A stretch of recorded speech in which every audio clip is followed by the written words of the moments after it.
नमस्कार दोस्तों, स्वागत है आपका एक बार फिर मेरे यूट्यूब चैनल में। दोस्तों, आज का हमारा टॉपिक है भारतीय राज्य व्यवस्था एवं संविधान। भारतीय राज्य एवं व्यवस्था एवं संविधान का टॉपिक आज हम डिस्कस करेंगे। तो चलिए स्टार्ट करते हैं। सबसे पहले हम संविधान का निर्माण के बारे में कुछ टॉपिक डिस्कस करेंगे। संविधान का निर्माण, सबसे पहला टॉपिक है संविधान का निर्माण।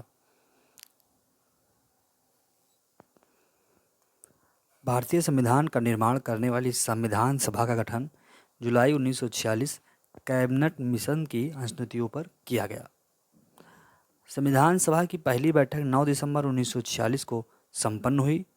मुस्लिम लीग ने संविधान सभा की पहली बैठक का बहिष्कार किया था।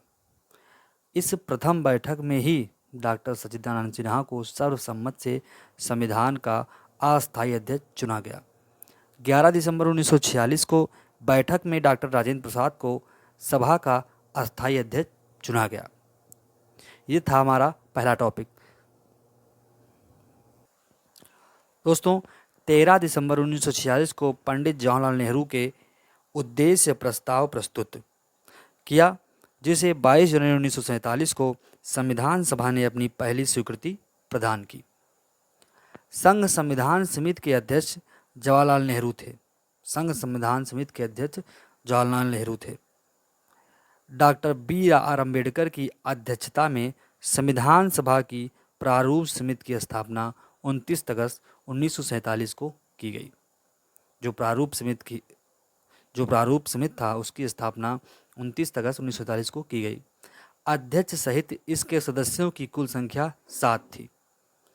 संविधान निर्माण की प्रक्रिया में 2 वर्ष 11 माह और 18 दिन लगे। प्रारूप समिति में डॉक्टर अंबेडकर के अतिरिक्त एन.जी. आयंकर, ए.के. अय्यर, ए.के. मुंशी, मोहम्मद सादुल्लाह एवं डी.पी. कृष्णामाचारी थे।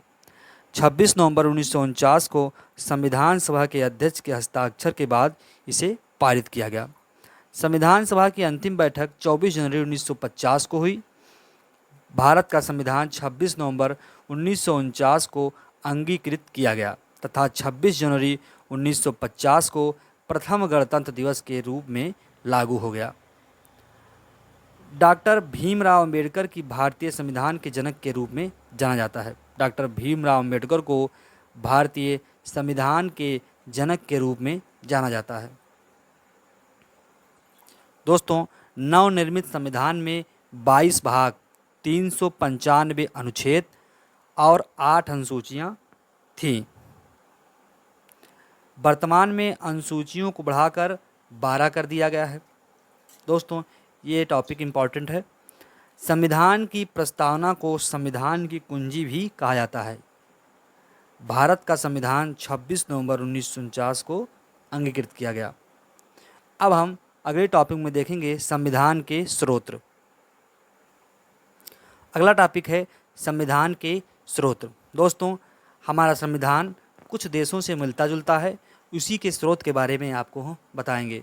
दोस्तों, ब्रिटेन से हमारे यहाँ संसदीय शासन, विधि निर्माण प्रक्रिया लिया गया है, एकल नागरिकता लिया गया है और 2 सदनीय व्यवस्था लिया गया है। USA यानी यूनाइटेड स्टेट अमेरिका, यहाँ से हमें प्रस्तावना लिया गया है। मौलिक अधिकार, न्यायिक पुनरावलोकन, न्यायपालिका की स्वतंत्रता, सर्वोच्च न्यायालय का गठन एवं शक्तियाँ, राष्ट्रपति पर महाभियोग, उपराष्ट्रपति का पद। कनाडा में संघात्मक व्यवस्था लिया गया है। अविशिष्ट शक्तियों का केंद्र के पास होना, केंद्र द्वारा राज्यपाल की नियुक्ति। आयरलैंड से नीति निर्देशक सिद्धांत, राष्ट्रपति का निर्वाचन, उच्च सदन के सदस्यों को मनोनीत करने संबंधी प्रावधान।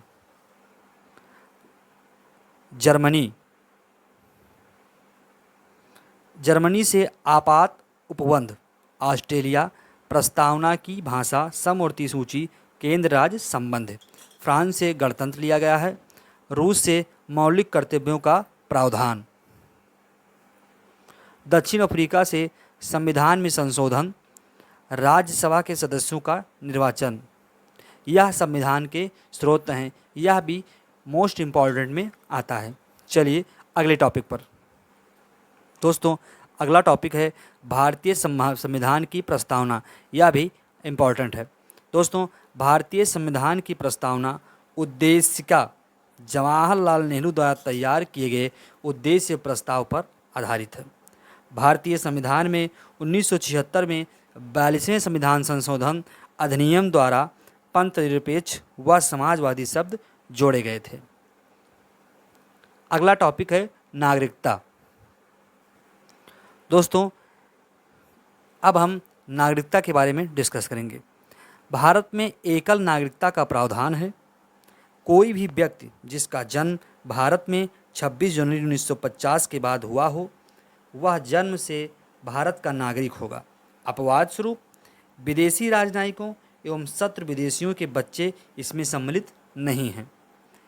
भारतीय नागरिकता का अंत निम्नलिखित प्रकार से हो सकता है: स्वेच्छा से नागरिकता का परित्याग करने पर, किसी अन्य देश की नागरिकता स्वीकार करने पर, सरकार द्वारा विधि के अधीन नागरिकता छीनने पर।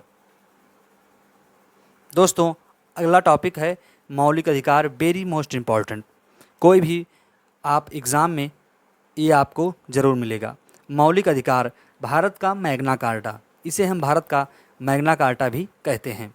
चलिए संविधान के भाग 3 में मौलिक अधिकारों का वर्णन किया गया है। मौलिक अधिकार वह अधिकार हैं जो व्यक्ति के व्यक्तित्व के विकास के लिए अनिवार्य हैं। ये अधिकार संगत है तथा आवश्यकता पड़ने पर इन्हें न्यायालय से लागू किया जा सकता है। दोस्तों अब हम मौलिक अधिकार को यहाँ से याद करेंगे। समानता का अधिकार। समानता का अधिकार अनुच्छेद 14 से 18 तक है। स्वतंत्रता का अधिकार अनुच्छेद 19 से 22 तक है। शोषण के विरुद्ध अधिकार अनुच्छेद 23 से 24 तक है। धार्मिक स्वतंत्रता का अधिकार अनुच्छेद 25 से 28 तक है। संस्कृति और शिक्षण संबंधी अधिकार अनुच्छेद 29 से 30 तक है। संवैधानिक उपचारों का अधिकार अनुच्छेद 32 तक है। दोस्तों अगला टॉपिक है मौलिक कर्तव्य। मौलिक कर्तव्य भारतीय संविधान की मूल प्रति में मौलिक कर्तव्यों का प्रावधान नहीं था। यह प्रावधान पूर्व सोवियत रूस से अभिप्रेरित है।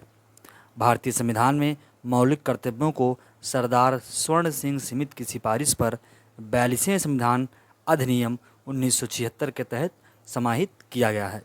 संविधान का अनुच्छेद 51 का मौलिक कर्तव्यों का प्रावधान करता है।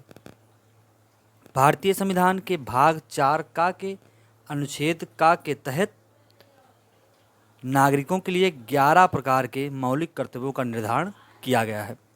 पूर्व में इनकी संख्या 10 थी, किंतु 86वें संविधान संशोधन द्वारा 11वां मूल कर्तव्य जोड़ा गया। ये था मौलिक कर्तव्य। अब आगे हम दूसरे टॉपिक पर डिस्कस करेंगे।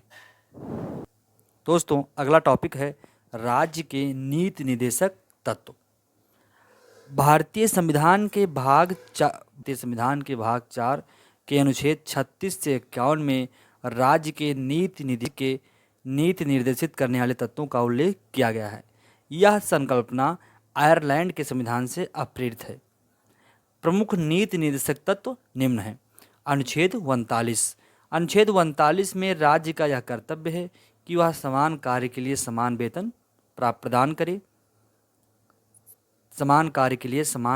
प्रदान करे। अनुच्छेद 40 के अंतर्गत राज्यों को यह निर्देश दिया गया है कि वो ग्राम पंचायत की स्थापना करें। अनुच्छेद 44 के अंतर्गत राज्य से अपेक्षा करता है कि वह सभी नागरिकों के लिए एक समान सिविल संहिता का निर्माण करे। अनुच्छेद 45 के अंतर्गत राज्य को निर्देश दिया गया है कि वह 6 वर्ष तक आयु के बच्चों को निःशुल्क शिक्षा एवं अनिवार्य शिक्षा के अवसर उपलब्ध कराएं। अनुच्छेद 48 के अंतर्गत राज्य का यह दायित्व है कि कृषि और पशुपालन को प्रोत्साहन दें तथा गोवध का प्रतिशोध करें। अनुच्छेद 48 का पर्यावरण का संरक्षण तथा संवर्धन और वन्य तथा वन्य जीवों की रक्षा करें। अनुच्छेद 51 के अंतर्गत राज्य का यह कर्तव्य होगा कि वह अंतर्राष्ट्रीय शांति सुरक्षा बनाए रखने का प्रयत्न करेगा। दोस्तों हमें उम्मीद है कि यह वीडियो जो आपको ज़रूर पसंद आएगी। अगर हमारी वीडियो आपको पसंद आए तो प्लीज़ लाइक एंड सब्सक्राइब मिलते हैं अगले वीडियो में अगले टॉपिक के साथ।